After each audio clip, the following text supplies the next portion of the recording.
देखिए पीएमटी 2010 का क्वेश्चन है। क्वेश्चन कह रहे हैं consider the following two statements.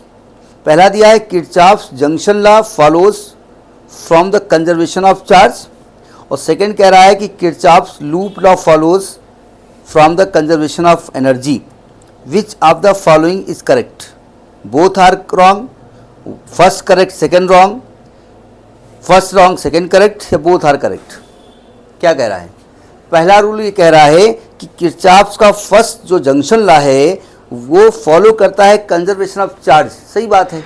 वो क्या कहता था कि किसी जंक्शन पे जितनी करंट मिलेगी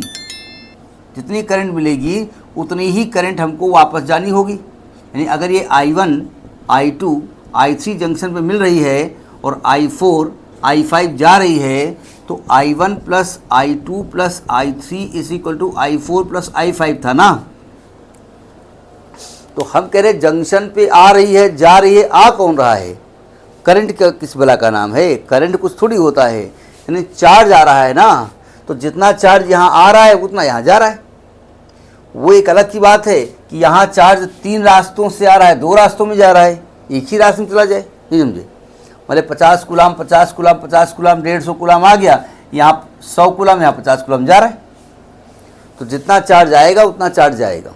इसका मतलब ये law of conservation of charge की बात ही कर रहा है, यानी कि फर्स्ट स्टेटमेंट तो सही कह रहा है, नहीं समझे? सेकंड स्टेटमेंट क्या कह रहा है? किरचॉफ सेकंड रूल कहता क्या है? किसी भी क्लोज लूप में सिग्मा पोटेंशियल डिफरेंस का जो सम होता है वो 0 होता है, यही कहा उन्होंने ना। और एक्चुअली पोटेंशियल डिफरेंस होता क्या है? V बराबर W/Q होता है ना। यूनिट चार्ज को किसी सर्किट में फ्लो कराने में जो एनर्जी या जो वर्क करना पड़ता है वही तो पोटेंशियल डिफरेंस है। तो क्या मैं कह सकता हूँ पोटेंशियल डिफरेंस वर्क है? क्या मैं कह सकता हूँ पोटेंशियल डिफरेंस एनर्जी है? और किसी भी सर्किट में एनर्जी का चेंज 0 है, तो क्या मैं कह सकता हूँ कि उस सर्किट में एनर्जी कंजर्व है? क्यों? तो वही तो आपसे कह रहे हैं कि किरचॉफ सेकंड लॉ जो होता है, जो लूप रूल है, वो कंजर्वेशन ऑफ एनर्जी के बारे में बात कर रहा है। यानी सेकंड लॉ भी सही है, यानी कि आपका जो ऑप्शन डी है कि बोथ आर करेक्ट, ये सही होगा। समझ में आई बात? नहीं आई?